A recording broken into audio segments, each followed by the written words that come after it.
कोशी प्रदेशको औद्योगिक केन्द्रका रूपमा परिचित मोरङ जिल्लाको बुढीगङ्गा गाउँपालिका प्रदेशको राजधानी विराटनगरसँग सिमाना जोडिएको पालिका हो। झण्डै 47,000 बढी जनसङ्ख्या, संयौं उद्योग धन्दा र बढ्दो सेवा आवश्यकता बीच यहाँको स्थानीय सरकार नागरिकलाई सहज सेवा प्रदान गर्ने प्रयासमा निरन्तर सक्रिय छ। तर विकास र आवश्यकताको गति जति तीव्र छ त्यसलाई धान्ने प्रशासनिक भवन त्यति सक्षम छैन। विगतका वर्षहरूमा बुढीगङ्गा गाउँपालिकाको प्रशासनिक कामकाज साबिक गाविसकालीन भवनबाट सञ्चालनमा आइरहेको छ। स्थानीय सरकार गठन पछिका दिनमा सेवाको दायरा बढ्यो, जिम्मेवारी थप्यो, नागरिकको अपेक्षा उकालो लाग्यो, तर भवन भने उही पुरानै रह्यो।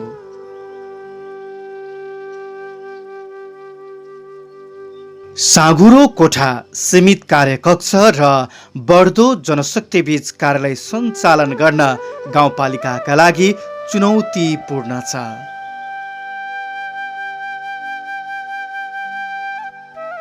एउटै कोठाभित्र 2-3 शाखा सञ्चालन गर्नुपर्ने अवस्था अझै पनि विद्यमान छ।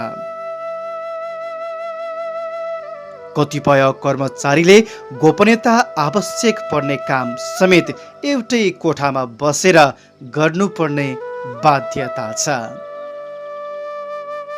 सेवा लिन आउने नागरिकले लामो समय कुर्नुपर्ने बाध्यता छ। कतिपय दिन कार्यालय परिसरमा सेवाग्राहीको भिड बग्रेल्ती लाग्ने गर्छ। पार्किङको अभावले सडकभरि सवारी साधन राख्नुपर्ने बाध्यता छ।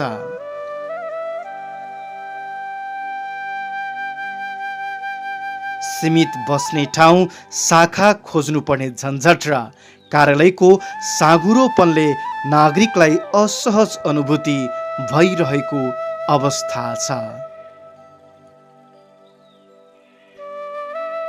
पुरानो हात्तीमुढा गाविस भवनबाट जनताका दैनिक सेवा दैनिक प्रदान गर्न कठिनाई मात्र भइरहेको छैन कि सिफारिस लिन आउने ज्येष्ठ नागरिक, अपाङ्गता भएका व्यक्तिले समस्या भोग्दै आएका छन्।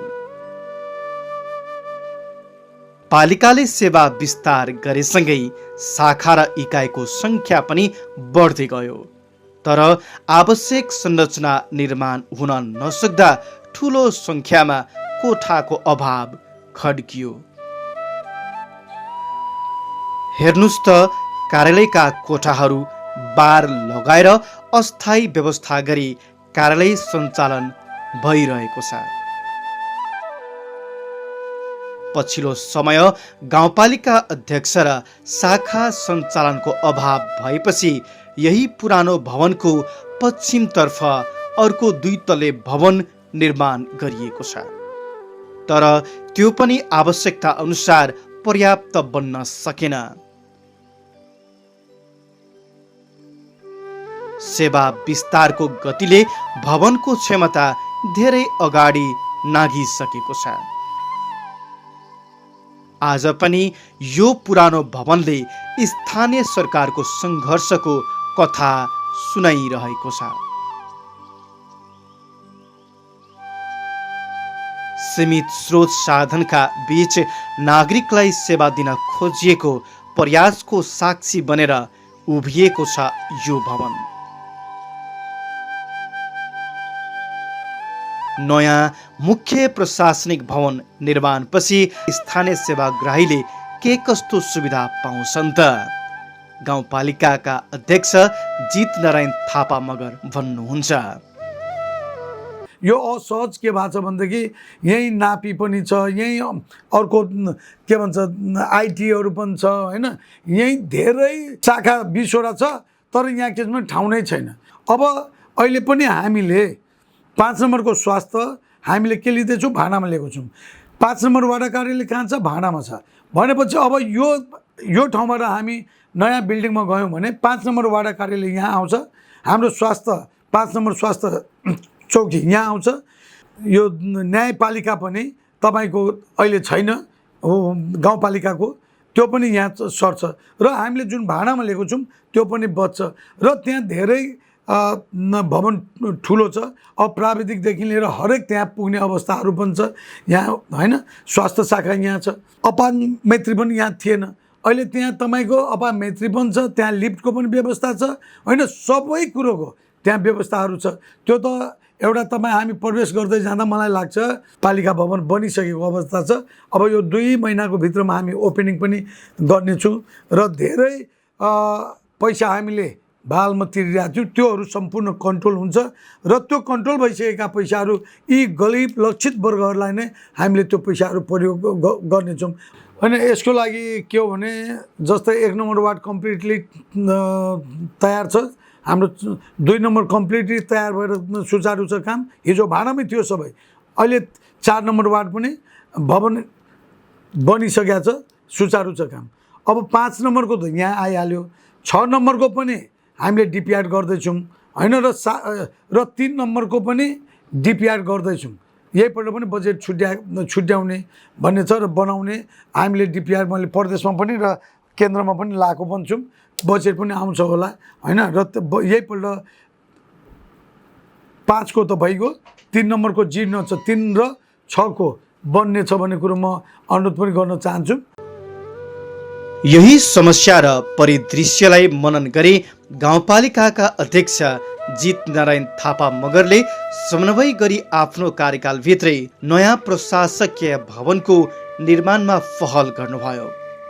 अध्यक्ष थापा मगरको त्यही पहल र समन्वयले आज पालिकाले नयाँ आधुनिक भवन निर्माणको सपना साकार भएको छ।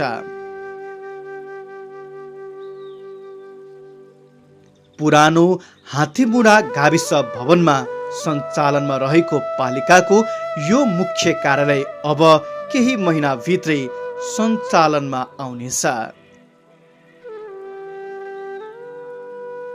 हालको भवनबाट केही मिटरकै पूर्वतर्फको दूरीमा नयाँ मुख्य प्रशासनिक भवन निर्माणको अन्तिम चरणमा पुगेको छ।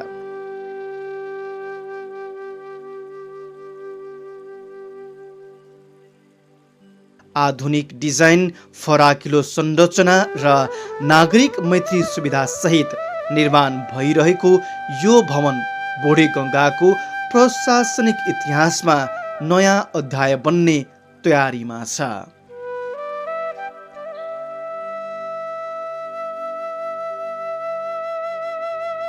दस कट्ठा क्षेत्रफलमा फैलिएको यो भवन जग्गादाता सङ्घीय सरकार अन्तर्गतको स्थानीय पूर्वाधार विकास कार्यालय र गाउँपालिकाको साझेदारीमा निर्माण भइरहेको छ।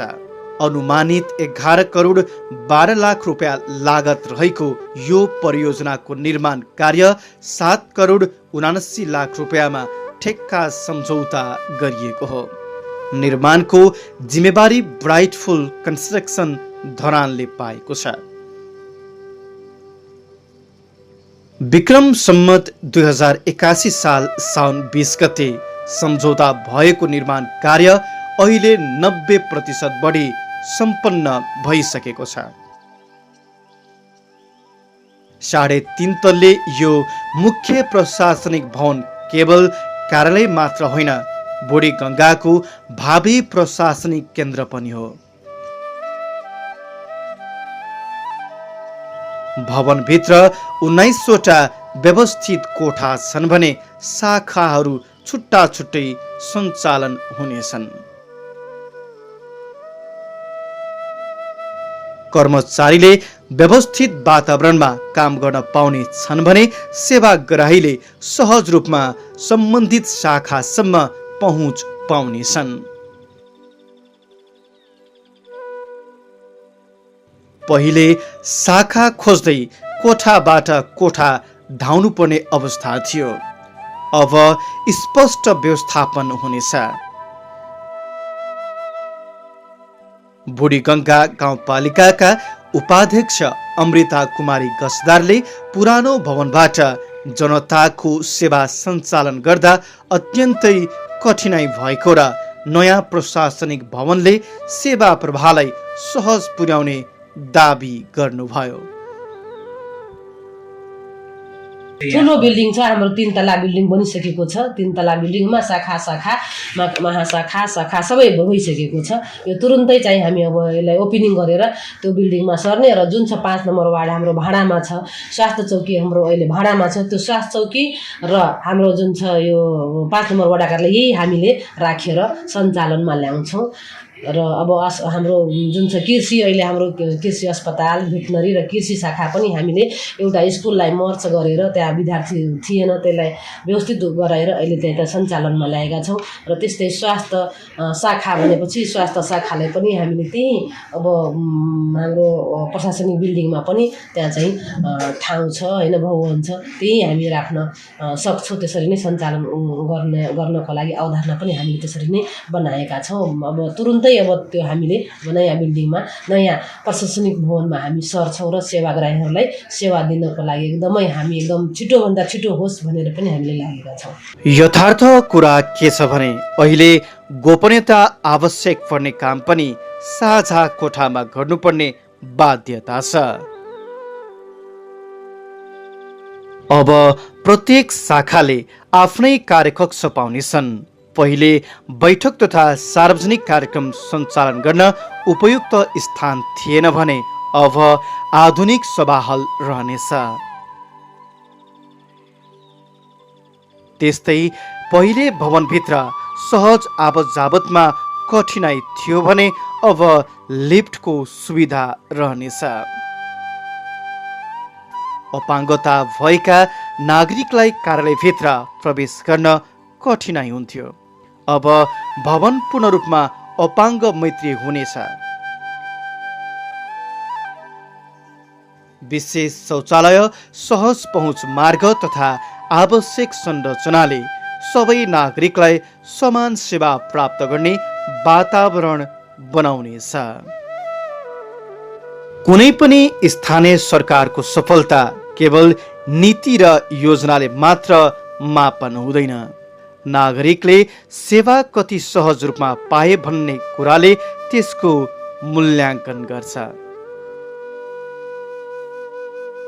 बुढीगङ्गा गाउँपालिकाको पुरानो भवनले सङ्घर्ष, अभाव, जिम्मेवारीको कथा बोकेको छ।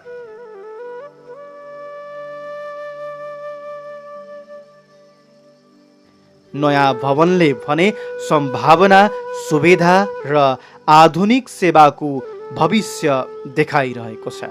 साँघुरा कोठाबाट फराकिला कार्यकक्षसम्म यात्रा, अभावबाट व्यवस्थापनसम्मको यात्रा र कठिनाइबाट सहज सेवाको यात्रालाई पुरा गरेको छ। यही यात्राको प्रतीक बनेर बुढीगङ्गा गाउँपालिकाको नयाँ प्रशासनिक भवन अब सञ्चालनको प्रतीक्षामा छ। भोलिका दिनमा यही भवनबाट हजारौं नागरिकले अझ छिटो, सहज र गुणस्तरीय सेवा प्राप्त गर्नेछन्। यही भवनले स्थानीय सरकार प्रतिको विश्वास अझ मजबुत बनाउनेछ। बुढीगङ्गाको विकास यात्रामा केवल एउटा भवन होइन, नागरिक मैत्री शासनको नयाँ आधार स्तम्भ पनि हो। यस्तै बुढीगङ्गा गाउँपालिकाले मुख्य प्रशासनिक भवनको निर्माणसँगै वडा कार्यालयहरूको निर्माणलाई पनि तीव्रता दिएको छ। गाउँघरबाटै जनतालाई सेवा सहज बनाउने क्रममा कतिपय वडा कार्यालयको भवन निर्माण गरेको छ भने कतिपय साबिकै पुराना गाविस भवनमा सञ्चालनमा छन्। 7 वडामा विभाजित बुढीगङ्गा गाउँपालिकाको वडा नम्बर 1, 2 र 4 मा अत्याधुनिक सुविधा सम्पन्न भवन निर्माण भई सञ्चालनमा आएको छ। तीनैवटा यी वडाहरूको नयाँ भवनको निर्माणमा 3.5 करोड 90 लाख रुपियाँभन्दा बढी खर्च गरेको छ। अहिले वडा नम्बर 1, 2 र 4ले नयाँ भवनबाटै स्थानीय जनतालाई सहज र व्यवस्थित ढङ्गबाट सेवा प्रदान गर्दै आएका छन्। बुढीगङ्गा गाउँपालिका वडा नम्बर 1 का वडाध्यक्षले नयाँ भवन निर्माणले कार्यालयमा सेवा दिन सहज भएको बताउनुभयो। फर्स्ट अफ अल हामी निर्वाचित भएर आइसकेपछि 1 नम्बर वडा कार्यालय चाहिँ बालमा बसेको थियो।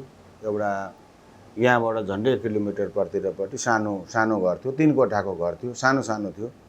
अब सेवा लिने यसको जनगणना अनुसारै 10,000 प्लस, अब माइग्रेट भएर नआएका धेरै बसेको लगभग 12-13 हजार जति यो पपुलेसन भएको वार्ड भयो। अब त्यसमा चाहिँ 3वटा कोठामा सेवाग्राहीले आउने क्रममा भिड हुने, त्यसपछि कुनै सेमिनार गर्नु पर्यो, कुनै गोष्ठी गर्नु पर्यो, कुनै तालिम सञ्चालन गर्नुपर्ने सब हाल पनि नभएको होइन। त्यो सब नभएको नि आफ्नो भवन बनिकन सबैलाई यहाँ चाहिँ सेवा दिने क्रममा साह्रै सजिलो कसरी भयो भने पहिले यो नेसनल आइडीको कार्यक्रम सुरु हुँदाखेरि खिच्नलाई हामीले आफ्नो भवनमा नभएर त्यहाँ पञ्चेश्वर मन्दिर नरगाम स्कुलमा जाने रिक्वेस्ट गरेर त्यहाँ गऱ्यौँ भने फेरि नेसनल आइडी वितरण गर्ने गर्नु ठक्क यहाँ भवन भएको हुनाले यी सेन्टर पोइन्ट भएर यहीँबाट वितरण गरियो होइन। लगभग 1, 2, 4 को समस्या त्यस्तै थियो। 3वटा वडा कार्यालय त अघिल्लो कार्यकालमा सुरु मात्रै भएका थिए। पछि हामी टिमै जितनाथजी, हाम्रो अध्यक्ष जितनाथजीकै टिम आइसकेपछि सुरु गरिएको हो। साँच्चै त्यहाँ अप्ठ्यारो भएर पालिका प्रशासनिक भवन चाहिँ हिम्मत गरेर पालिका अध्यक्ष जितनाथ थापा मगरज्यूले चाहिँ हिम्मत गरेर जग्गा पनि अनुदान प्राप्त गर्नुभयो। एकजना कार्की भाइले दिएको छ। त्यो गरिसकेपछि त्यो भवनमा चाहिँ बहुवर्षीय ठेक्का लगाएर केही केन्द्रको पैसा हो भने केही पालिकाको पैसाले बन्दैछ। यसमा चाहिँ नि हिम्मत सम्पूर्ण पालिका अध्यक्ष दुईकै हो, साथ सहयोग सबैको हो। त्यस्तै पुरानो गाविस भवनमा सञ्चालनमा आएका वडाहरू 3, 6 र 7 छन्। अत्यन्तै जीर्ण भवनमा सेवा प्रदान गर्न गाह्रो परिरहेको छ। वडा नम्बर 3 टङ्की सिनबारी चौकमा, वडा नम्बर 6 सिस्वनी बटराहाको गाविस भवनमा र वडा नम्बर 7 डङ्ग्राहा गाविस भवनमा सञ्चालनमा छन्। यी पुराना भवनलाई समेत भत्काएर नयाँ भवन निर्माणको लागि तयारी भइरहेको बुढीगङ्गा गाउँपालिकाका अध्यक्ष जितनारायण थापा मगरले बताउनुभयो। हाल भाडामा वडा नम्बर 5 मा सञ्चालनमा छ।